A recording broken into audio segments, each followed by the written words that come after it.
Whoa, dude. You know what? And I cut away at the worst spot there because at the end you see her bubbling, boiling skin.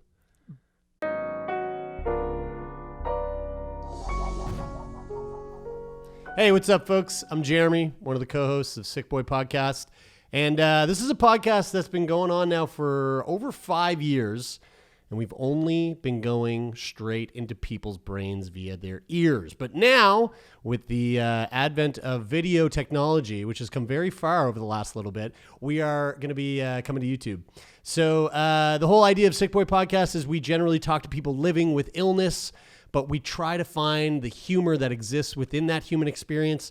If you want to catch those episodes, you can listen to us on Apple Podcast or Spotify. But over here on YouTube, we're going to spend some time just shooting the shit amongst ourselves, talking about weird and wacky shit in the world of health and wellness in the news. And we hope you enjoy it. So over the next little while, make sure you hit that subscribe button, knock the bell icon, all that weird shit that people say when they have YouTube channels, because we don't want you to miss what's coming at you over the next little bit. All right. When you die... So I know we've talked about this on the show a number of times. Like, what would you like to happen to your body? Or like, do you give a fuck what happens to your body? Do you want to be cremated? Do you want to be buried? Do you want to be used for science? Taken into the sky by hawks and vultures. Yeah, right. Thing, Sky burial, yeah. Or planted as a tree. Planted as a tree. There is a million different things that you can do with your body when you're dead. Mm-hmm. Do you guys have a specific thing that kind of turns you on, or the idea of it turns you on in terms of like when you're dead? It's funny because I've been thinking that I would like to be a tree, but you know what I've sort of like come to realize? I've gone through the experience of like having people in my life pass away over the last couple years. Yeah. And like my uncle passed away a couple weeks ago. And my grandfather like a couple of years ago. Yeah. And what I've come to realize is that like even what you really want, if you don't have it written down and like you're very specific about it, people are just gonna do whatever the fuck they want. Yep, they're gonna go. Well, I guess he wanted to be pumped full of fucking formaldehyde and have clown makeup put on him so we can all stand around him in a room together. That's just default setting. That's what happened to my nan recently. You know, like they. I shouldn't say clown makeup. My nan looked. She looked. She didn't look so rude. I know. But you know what? It's true though, because they don't look like. Yeah.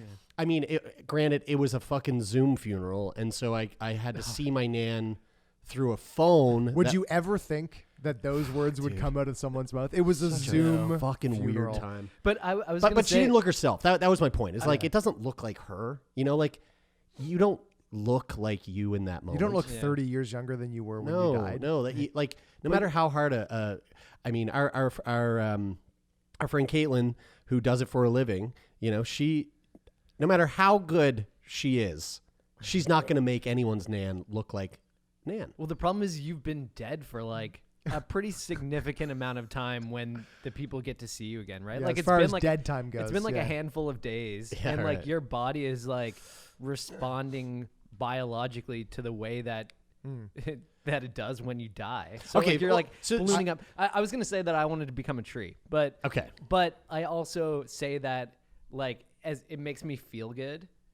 It makes me like feel good in my heart to say that to know that you'll become a fucking Disney movie like in real life. Like But you get to live out the rest of your life as a tree amongst trees. I like to think that, but at the same time I realize that I haven't told anybody in my life, so I feel like if I died, I would likely not become a tree. What would you do? So I actually, just so not knowing what we're going into today is completely separate. I actually had this thought yesterday. And I was talking about it, but I wasn't talking about it in reference to me. But now that you asked this question, that's exactly what I think I would like, which I don't think is legal. Is you guys know Windhorse Farm? Yep. And at Windhorse Farm, which is like a like a retreat sort of like woodsy getaway near us, they had this horse that lived on the property there. And there's this like really big, wide, expansive meadow that the horse in the last couple of years of his life was just roamed there fully. And there was a period where Is that horse dead now? yeah. Oh, buddy. So the owners knew that the horse was, very close to dying. So they just let it go and live up there fully. And it just laid down and died. Whoa. Like, the meadow. Yeah. So, It's the this meadow giant field that and you imagine runs it's up like- this beautiful hill. like rectangular-ish in shape from Yeah. like the top down, like if you're looking at an aerial view, and only like 30 feet in from the edge of the wood line, like tree line, yeah. the horse just laid down and died there. Took I'm a not sure. forever nap. I'm not sure where you're going with this. If you're comparing yourself to the horse, or if you want to be There's fertilizer. there's no comparison to the horse. I am not a horse, but the horse just goes in, lays down, dies, 30 feet in past the tree line, and It's very poetic. and a bunch of whatever creatures are living around there go and eat the horse, becomes food for them. Horse tartar. Then They just start- leave it there? Then they just leave it there. The creatures come, eat the horse, eat everything. Then they go around and then they start shitting, and they're shitting you back into the soil. Then you become a part of the ground, and then you start feeding everything. And then the cool part is that the bones, dude, there's a whole horse skeleton just sitting there full, and it's like clean. because it's been like picked. Yeah, because it's been clean picked from clean other from animals, yeah. Which I was like, that'd be cool. And then I actually had that thought yesterday. I was telling this same story to somebody, I think my mom, and I went, I feel like it must be illegal to just like leave a corpse outside in the woods. Yeah. 100% is for sure. Yeah, unless I think it's like there's rules around, because it's like you can bury like your uncle if you own like a big enough piece of land. Yeah. That it doesn't interfere with water supply and like yada yada whatever. Like So you guys I'm sure you could just toss. I'm sure you could also just be like, all right, I'm gonna toss the body. Like you, you know? you guys, yeah, and start an investigation. Yeah. Like you guys aren't gonna take me down to Point Pleasant no, and toss yeah. me in the woods. Our Yeah. local park. Listen, I think that both of these things are valid ideas, and sure, it's great. I do love the idea of the sky burial. If you're not familiar with it, go Google it. It's fucking rad. But what I'm about to show to you right now, which recently just happened, is far more fucking metal than Oh, I like metal. any of that shit. And when I say metal, I mean legitimately metal. A man known as Prince Midnight Prince Midnight. has constructed a functioning guitar from the skeleton of his dead uncle. Okay, I Whoa. feel like that's illegal. Dude. I feel like that has to be illegal. Yeah. Okay. So it's a fucking wild story, but here it is. So How does he get all the bones? So Uncle Philip was his name. Uncle Philip was a resident of Greece, and as you may or may not know, Greece has a pretty large population of Orthodox Christians. I thought you were gonna say a pretty laid back approach to life, and I was like, okay, I can see where this is going. Well, according to the sort of like beliefs of the Orthodox Christian Church, cremation is like a big no-no. So you okay. never cremate. Oh, I didn't know someone. that. Yeah, neither did I. So Uncle Philip died in this car accident about 20 years ago. Okay, so this was quite a while ago. And the family, or actually Philip himself, had requested to have his skeleton donated to a local college for educational uses. So the Dude, college... I just want to say he requested, and his request wasn't even followed through with. So No. if I wanted to be Hold a on. Tree, No, you're jumping why ahead would I though. even Yeah. what? You're jumping ahead though. This You was look like 20 this was 20 years ago. He got given to the university. He got He got to the university, and the university took him, used him, whatever, put him on display, however the fuck that Then they got whatever. tired of him. And then eventually no longer had any need for him. So 20 years later, they were like, all right, we don't need Uncle Philip. 20 years? Yeah, 20 years at a The university. university students picked his bones clean, and then that For was real. that. So they go to give the body back to the family, and the family's kind of like, we don't know what to do with it. We don't want to cremate it.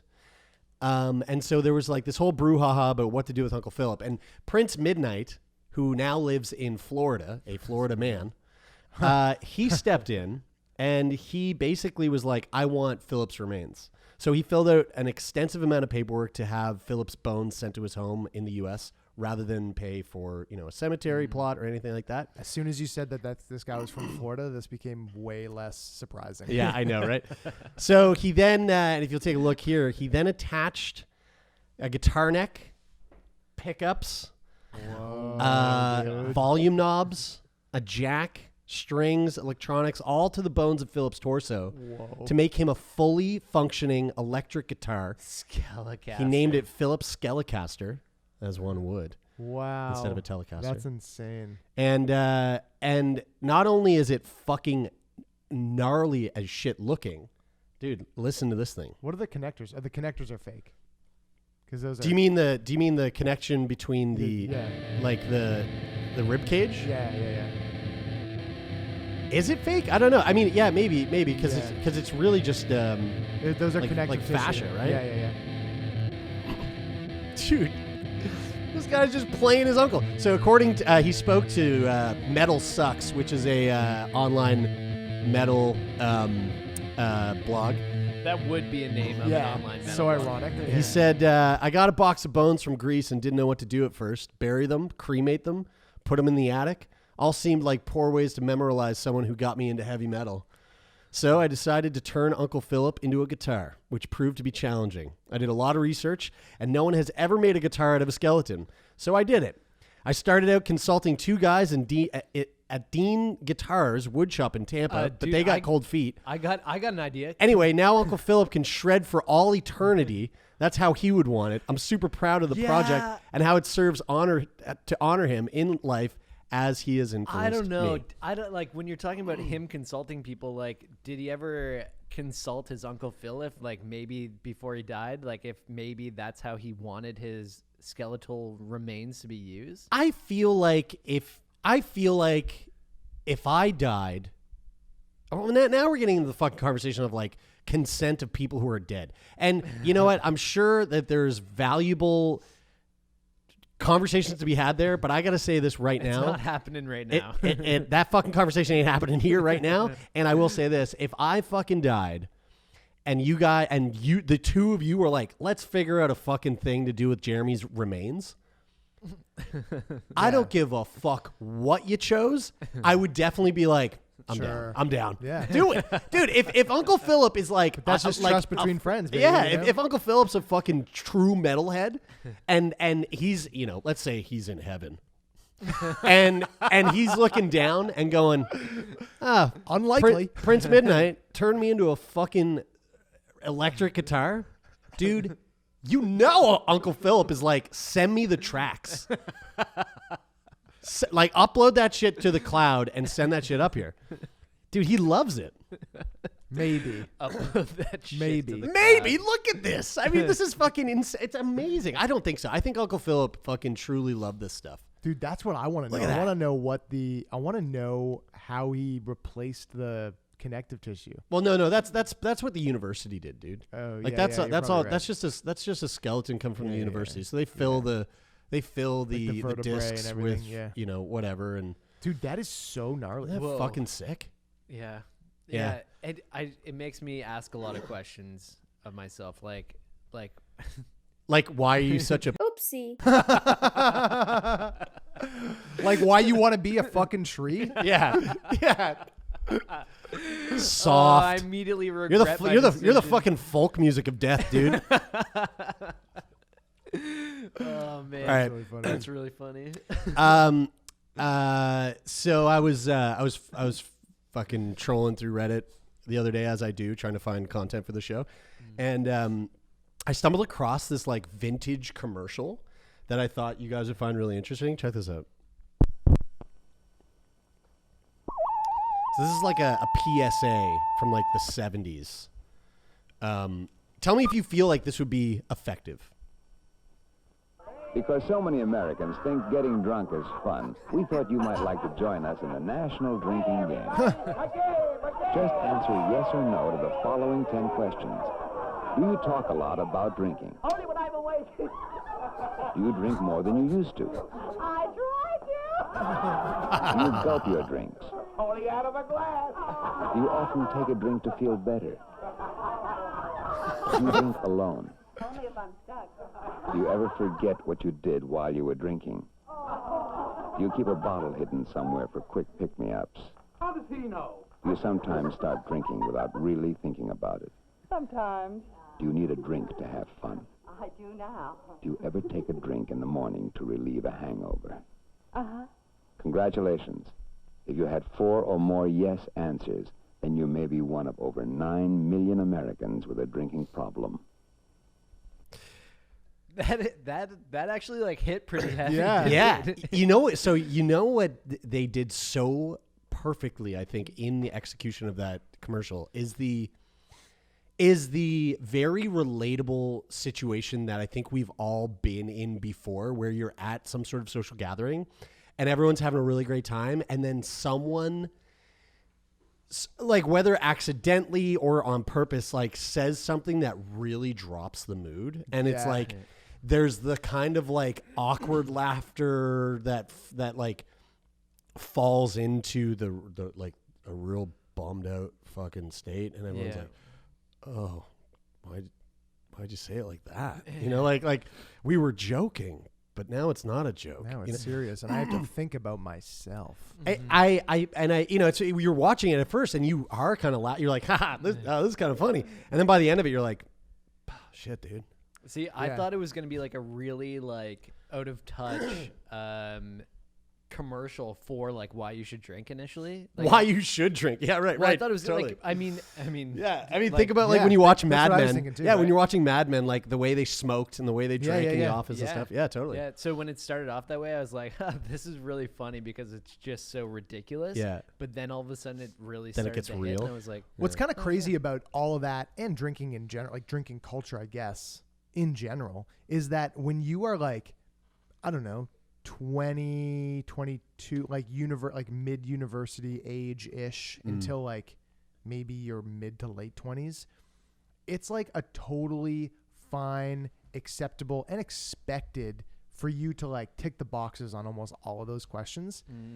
But then it's like somehow society then goes, oh, but like all of these habits that were like we were like very okay with in this formative habit forming period of your life, you shouldn't do those later. yeah. Okay, so now this is a really great point that you bring up here, because and that's an illness. but to also kind of segue here, do you think that if you were in your 20s and that commercial played, do you think that you would watch it and go and like take a second to reflect on your drinking habits and like maybe change your habits based off that commercial, based off watching I that? think that was very effective because of the way that it started out, and you were like, yeah, like I'm saying yes to that, yeah. and then they go, for you now, but do you think it would be as effective for a 19-year-old? That's really tough to say. I Right. don't know. We should show it to a 19-year-old and see what they think. Okay. It is tough to say, but I like to think it would be pretty effective, but So maybe I'm out of touch. yeah, this idea of like controversial or like shock based ads to present a PSA. Yeah. It's obviously been around for a while. Yeah, yeah. Not And I'm sure you can not think even once. I'm sure you can think of some others that have like happened as of late.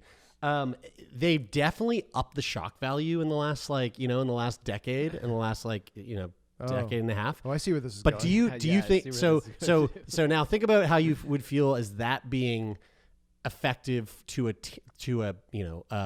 someone in their 20s for drinking. Okay, now do you think this ad would be more effective to change a young person's mind about the way that they drive?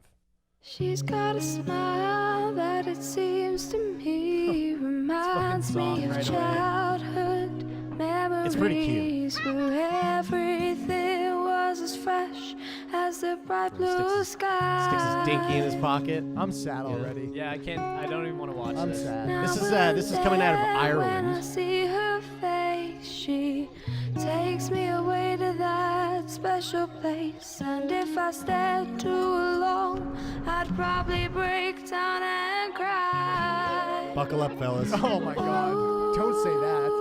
Ooh, sweet child.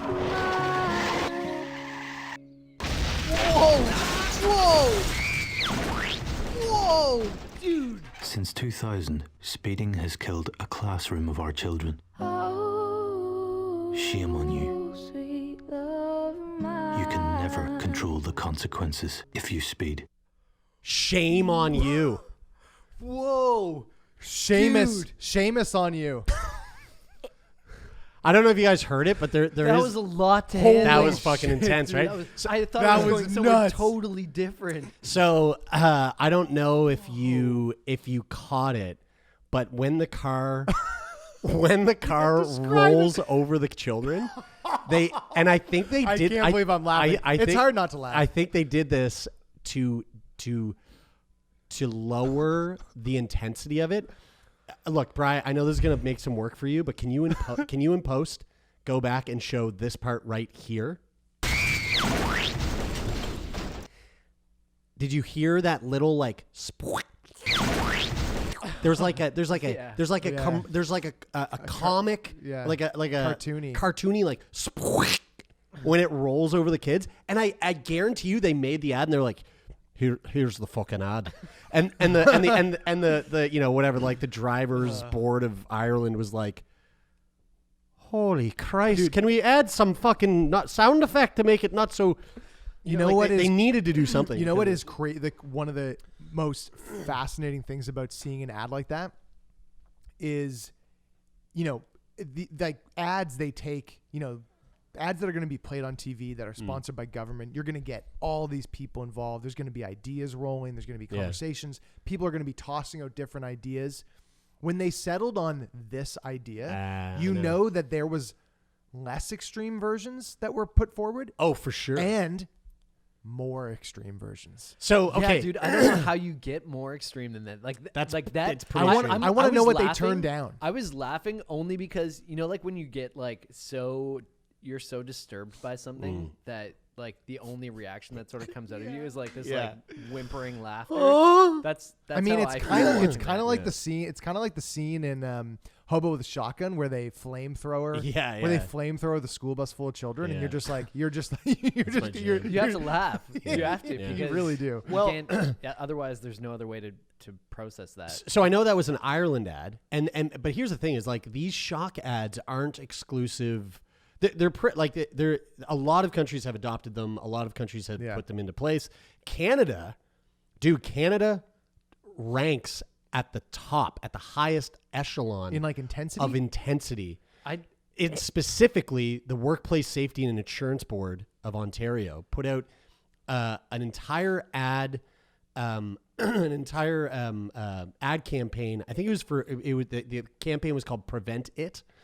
Is it a competition though? think Like, I saw the th- I think I fact that saw there's a some of those. ranking Well, is kind of crazy. Let's rank this one here. I can't imagine there's something worse than what we just saw. I'm the sous chef here.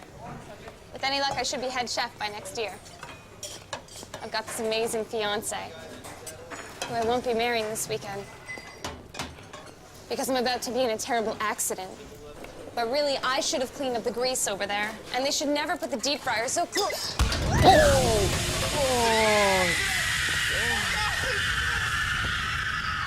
Whoa, dude! You know what? And I cut away at the worst spot there because at the end you see her bubbling, boiling skin, and I cut away by accident. I honestly think we need a trigger warning before this stuff. I It's feel like intense, that is man. like that Dude, makes and me feel Guys, like I have just think that they're PTSD. funny. Man, whoa! I Okay, just think they're you're- funny. You're you not. can't You're say not that. going to think. So this is. You You're can't not going say to think that. this one's I funny. can say it, and I did say You're it. not going to think this one's funny. This was released 2 years after. So that ad there, the chef. There's several of those. I didn't queue them up, but there's one where a guy's driving a forklift, gets impaled through his chest. There's one where a guy gets caught his shirt gets caught in a mechanical conveyor belt, and you see his finger. It's fucking gnarly. You see his finger crack. I wanna say- there's one that's really fucking radical, Where and do we'll they watch play after. these? I want to say that I find that I do just think they're funny, but it's that they're funny that I think about it and I go, oh, whoa. It's fun. Yeah, it's funny because that is your reaction to something that's so horrifying that like you're going, it's like your body going, like, Yeah, that's exactly what I was talking about. Yeah. But do you think it's funny because you know it's an actor and you know that it's a commercial and you Oh, and like yeah. you know that the Because- shock value is fucking someone Yeah, up, and because- you're going, Yeah, Because and, when and, I you know, see like it, I I- kind of love watching people squirm. So when I Yeah. see it, Yeah, I yeah, right. actually like fucking I'm- psychopath. I put myself. I feel like they do it. They film it in a way that you so that you put yourselves in the shoes of somebody who's really like watching that happen. And so when I'm watching it, I feel like I immerse myself in that Yeah. and see it as being real. I think Yeah. it. And then I think if afterwards, it fucks me let's up. see if I cut back. Oh, it starts over. I'm the sous chef I wasn't here. sure. I wasn't sure if it cut back. If we It get to does- see her bubbling skin, if it that would does change your make, mind. But it does like at the moment she slips, it does make my taint kind of. dude, there's one. I go. There's one. Well, I'll show you after. But there's one where a woman's in like a struck tube or like an IKEA, like a furniture store, and she's trying to change a light on like a Allegedly. on like an 11-foot ladder, and she's reaching and she falls. Dude, the stunt work. I was like, I immediately was like, whoa, yeah, dude. Like this Yeah, is from an falls actor's through standpoint. a glass coffee table. It's brutal. But the same. So Workplace Safety and Insurance Board 2 years later put out another ad. This was after they shocked the nation with a series of these fucking ads. Shocked the nation. And so they put out another ad that they were like, okay, you fuckers know what's coming. We're gonna hit you with another one. No. Workplace Safety and Insurance Board is asking you to make safety a priority in your workplace. You I can mean, do this don't by back always up wearing proper in a safety work on a equipment, workplace. demanding proper training. Know your rights and responsibilities, like the right to refuse unsafe work. They're playing with And us. always look out for your fellow coworkers. Yeah, dude, walk Because forwards. when you make safety a priority, guys, you help prevent injury. Workplace injuries and deaths are preventable. If there is a random zombie attack, run like a... For Run more like a safety motherfucker. tips and a chance to win a killer laptop, visit preventit.ca. So that actually was a better. WSIB commercial. That was and a government commercial. That was, and I think they released that because Yes. 2 years later they were like, we really fucked a lot Yeah, of people dude. up. Let's Yeah. make a bit of it more of a jokey, but also kind of fuck them up. Still, like there's something. I bet- loved it. I love bet a that. lawyer reached out to them and was like, "Hey, listen, we're gonna have to hit you with a class action for all of the PTSD and trauma Dude. that you've triggered in people from seeing those commercials." I don't know this for sure, but through doing my trying to. I wonder like, if they can do that. I Trying to doubt it, trying to gather this stuff. I read somewhere that one of these WSIB commercials played during a kids television program. That's a slip up. That's a fucking boo boo. But But guys, wait. I having said that, I gotta admit this though. I thought the other ones were funnier. yeah. Well, having said that, coming back to this point of like of kids, do you think that this, right? So this like echelon of like truly shocking is more effective than the the vintage one that I showed you for children and kids and stuff. Or just young people in general. See for young people, again, I think you're gonna get a lot of young people that think that those are kind of hilarious. Well, you want to hear something really interesting? I feel like the older one is more effective. I just feel like that is like. But maybe that's because we're all trauma-inducing. like in our 50s. Yeah. In 2005, the state of Montana was battling a huge problem with meth usage among teenagers and young adults.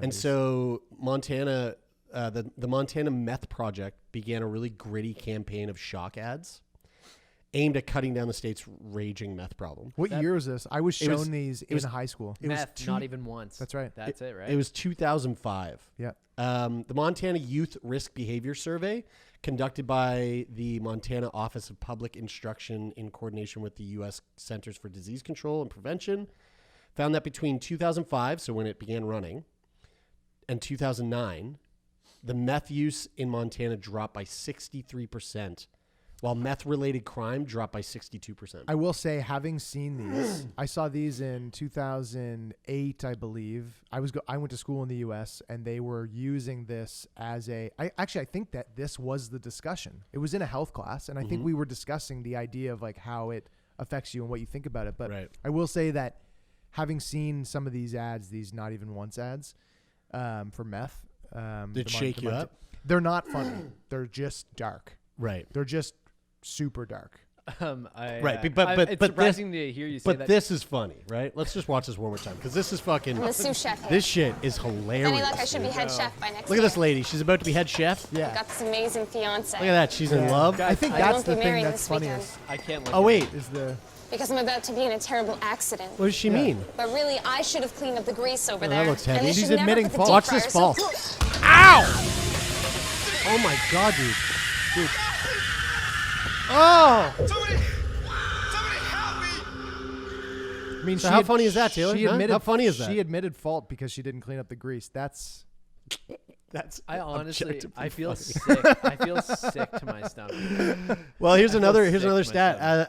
As for New York smokers. Wait, do you have the meth ad? I don't have the meth ads. I No, want- I don't. They're really dark. I Yeah, wanted really dark. to say about that for a second is like obviously the marketing and the campaigns around this is like really effective, but I would also guess that a commercial is only part of a larger campaign to actually address the problem. Yeah, So yeah, in you're right. addition to like the commercials that would have been released at that time, there for sure would have been other efforts in the community to combat the meth problem. So I wonder what other Like how things they much? did, Yeah, right. How much which could the be ads. interesting to talk about on the podcast if we could find somebody to go into like some, because like obviously in Vancouver and in a lot of other major cities, drug use shit, is like dude, this is still fucking dark. a massive problem. So Yeah.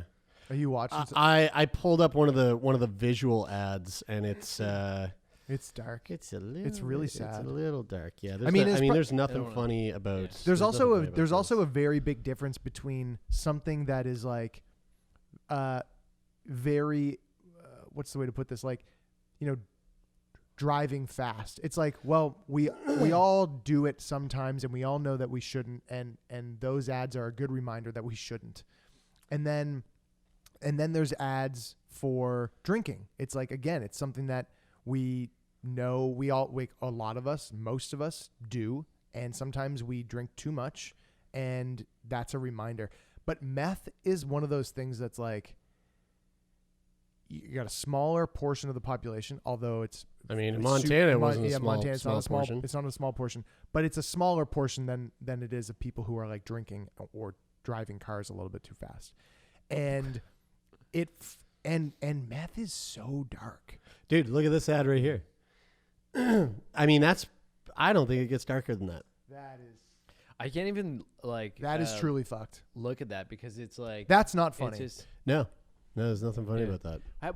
what is it that makes I don't know if I fully understand. I'm sure how- there's some how, like, comedians out there who could kind of like find an angle, but like that's not. I'm for not. us. I'm not No, gonna no, try. no. But That's fucked. What is the difference? I'm curious why, like, meth For people that can't, is- for the folks that can't see this, Well, I'll put it up. I'll put yeah, it in the yeah. video, But for the audio only, it's an ad of. I mean, like, this is really fucking dark. It's an ad of a young woman, very young woman, who is being mounted by a pretty big dude from behind, and it just says $15 for sex isn't normal, but on meth it is. oh fuck. why, That's like so. Here's my question, right?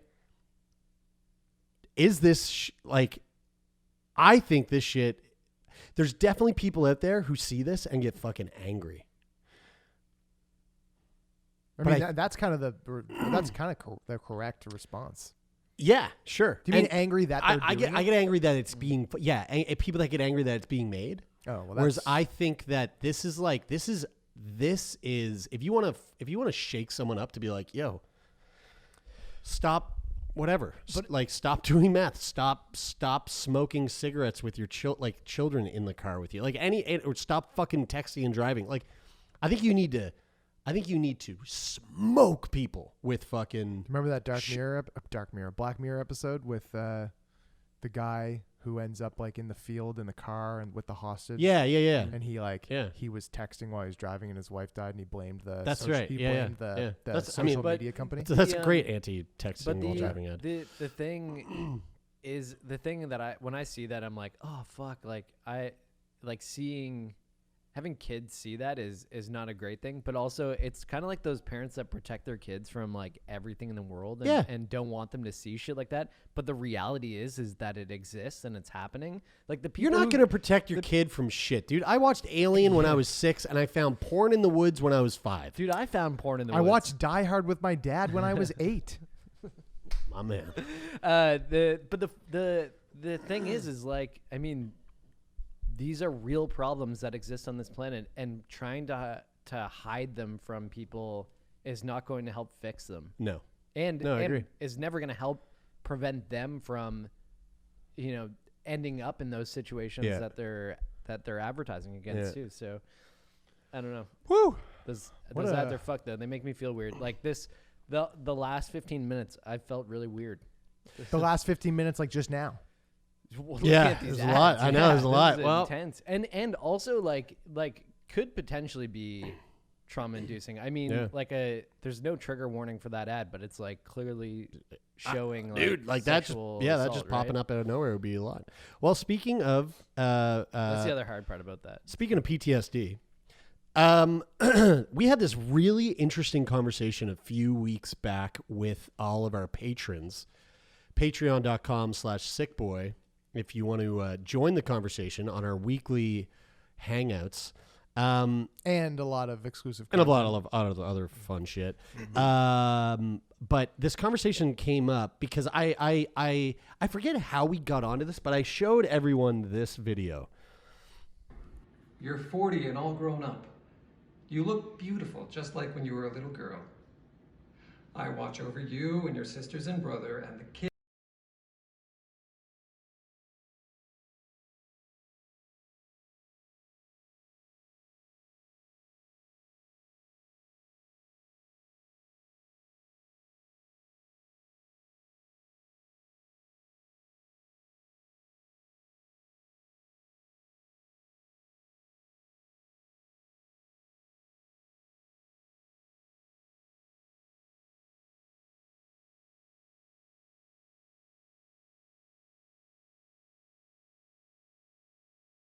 Every day. Sometimes I drop hints that I'm around, like when you hear someone make a big peefee, or when you make a big peefee.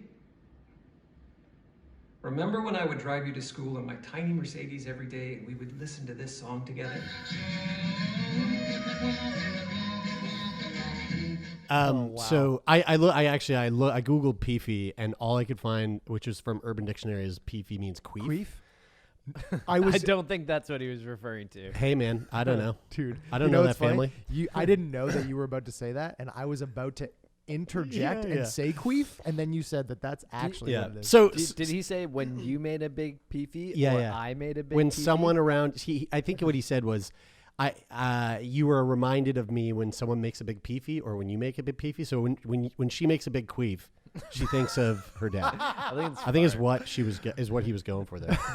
Anyway, it doesn't matter. The point is, we brought this up on our Patreon hangout, which is a Zoom call where a bunch of our listeners we all just hang out and we just shoot the shit.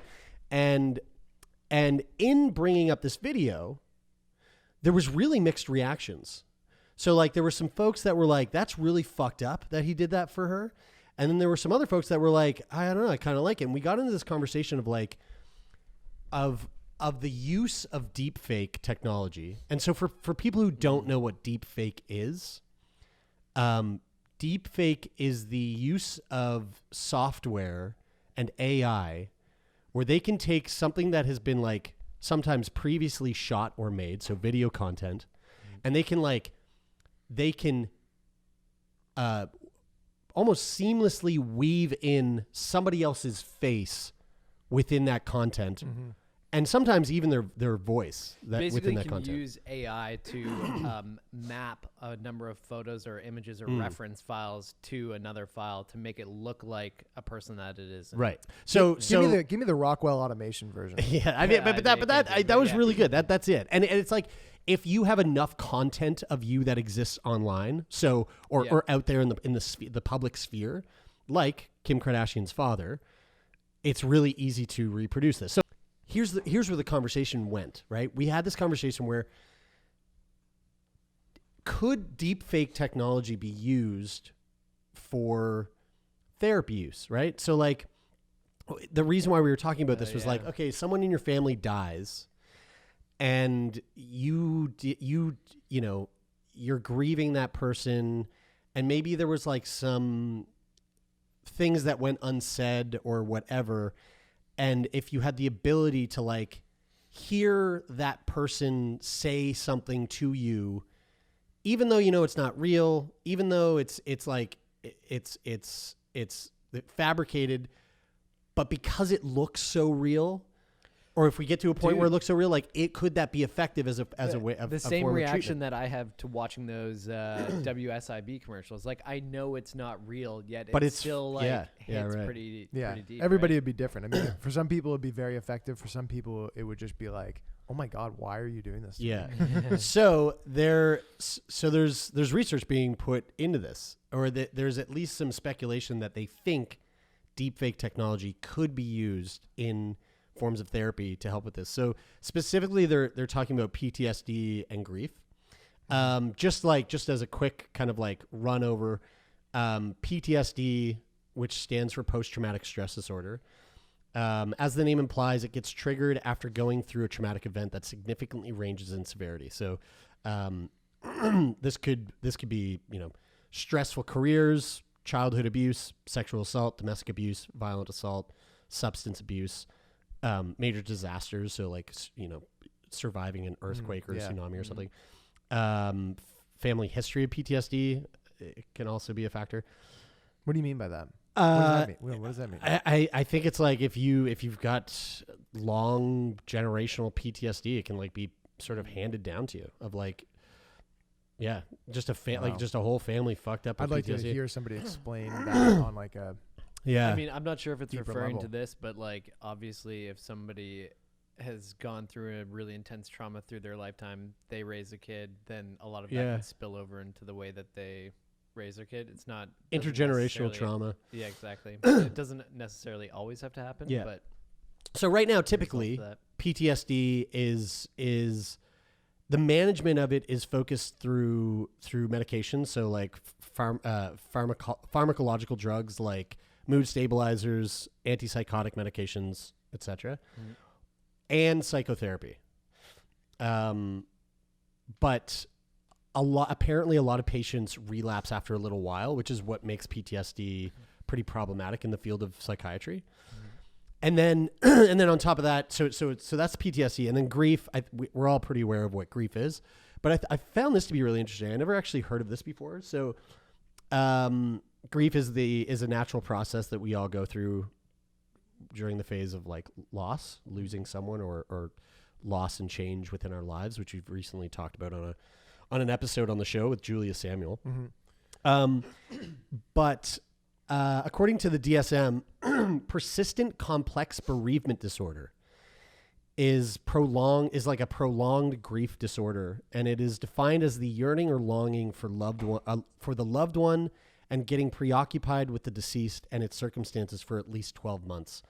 Man, that's like that. That reminds me of that guy that we spoke to in LA. Oh, who yeah. was basically like, I'm dying of a broken heart. We never put that episode up because it was for something we were shooting when we were in LA, but we should see if we can get our hands on it. Yeah, we that. should. It was really interesting. Unlike normal grief, these patients are in a constant state of emotional suffering that may precipitate suicidal ideations and death. So this can also lead to PTSD, depression, anxiety, etc. So they're thinking that the use of deepfake technology could help potentially with PTSD and grief. In psychiatry, patients with PTSD and persistent complex bereavement disorder are treated with a combination of drugs and psychotherapy. And oftentimes this entails exposure therapy, where the patient goes back to the site of the accident or imagines him or herself in the presence of the abuser to gain back control over the situation. So combining pharmacotherapy and psychotherapy is now what is considered the gold standard approach. But using deepfakes to treat these conditions will take exposure therapy to the next level by creating synthetic media content that's generated using a computer and controlled by an operator to allow patients to have therapeutic conversations with their abuser, a friend who died in a car crash while they were driving, a deceased loved one where the last conversation ended on bad terms, and more. Whoa, dude, this is a Black Mirror episode, you know? Yeah, it is. It's hard because So it's hard to think about like how you know, like how do they capture the essence of that person that like, you know, say it was your abuser and you're going to engage in this conversation with them, like how do they calculate how that person would respond and like what There's got to be like steps. steps. And obviously like there's a whole bunch. This isn't actually happening yet. This is just they're just. I mean, those are some of the questions I have. It's Totally. like, but this was a Black Mirror episode, and you know, like if you haven't watched the series, Black Mirror is The one incredible. with Domhnall Gleeson? Yeah, the one where her partner dies, and then she gets like a mailed version of him. Well, this like first, AI bot. At first, it's not an AI bot at first. At first, it's like a Siri. At first, it's like a chat. Yeah, sure. But it evolves to like an AI bot that looks exactly like him, that has all of his vocal like reactions or whatever that have been like parsed through social media, like downloaded into him, and so he's this like AI version of who he was. That's how AI takes. And it's who he was, totally. who he was based on his online personality. That's right. Yeah. Which I think this would be obviously a little bit different. Yeah. I hope so. But how do they make it different? Because your online personality is the only data that they can capture. Well, no, that's not the only data. Well, that's the only data they can capture. But like, look at it this way. You could, let's say that I died. Let's say I died. Let's say I died today, and right before I died, we had like a big blowout. Elon Musk is what I meant I said, by that. "Fuck you guys," and I left the room, and then I died. And you guys are like, "Oh no!" Like we had like you guys were really fucked up by it, and so they implement this technology. The way that I'm seeing it happen is like they have enough information on my vocal cords or whatever. There's vocal data enough that exists that they because can go. We can totally okay. But like, who fucking cares? Like that's just easy for them now. Have you watched The Future of AI? I think it's called The Future of AI, hosted by Tony Stark, Robert Downey Jr. I was like, hosted by Tony Robert Stark, Downey dude. Jr. It's a YouTube original, and in the first episode, I only ended up watching the first episode actually. They talked to this AI company in New Zealand, and what's his name from the Black Keys? Black Keys. Not Black Keys. Black Peas. Black Eyed Peas. Oh, Will.i.am. Will.i.am. He's such a he's such a peculiar guy. So he is so peculiar. So they're working together where they do all this stuff where they get him to go in and they have, this like super mega high resolution camera, and they get him to say, like 300 words, and they capture his mouth movement and all that stuff and all of his vocals with this really great microphone. And then they produce an AI where it's him, and they don't need him, or they don't need any data from his like online personality. They can just make it do whatever. Yeah. So that's what I'm saying. It's like you get to that point where they have enough data that they can just go, okay, let's punch in, let's keyboard in, hey guys, I feel like we left on the wrong foot, or like whatever. Yeah. And the fucking voice and the AI, it just says it. And you're there and you're going, whoa, shit. For sure, you don't need a decision tree. You don't need the personality. Yeah. You just wouldn't want that, dude. You also just hear their voice saying no, it, right? but in this, they were saying that they are capturing the personality. Because of. But sure, but like, my point is use like GPT-3 chatbot to openly respond in any way. No. You're like, it would be not therapeutic. This is going to be a therapist and a technician who's going, all right, let's calculate how we're going to respond. Let's calculate what's going to be said. Like these types of things are the way. And the big thing that they're one of the reasons why this is something that could be so effective is that unlike taking a bunch of fucking drugs,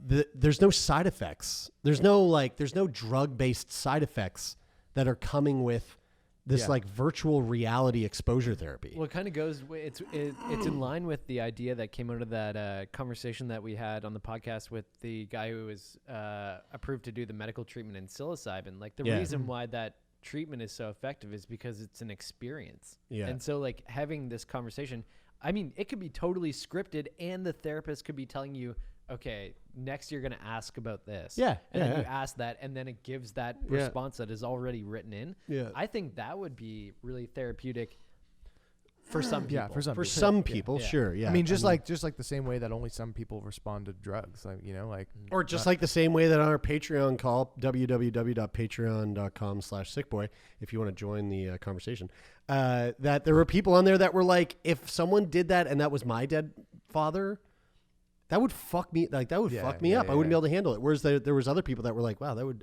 my father is dead, and I would love to see him again. I do think there's an emotional reaction. I would love my father hearing to tell me that when I peefy, that he's thinking of me every time I peefy. I think that from a therapy perspective, I don't think you can ask somebody if they think it would be effective and then take their initial response as like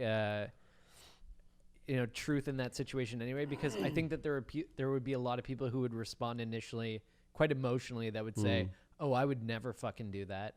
But if they actually did go through with the therapeutic experience, I think that they would probably find that it's like there was a lot of benefit to it. Just like psilocybin. Yeah.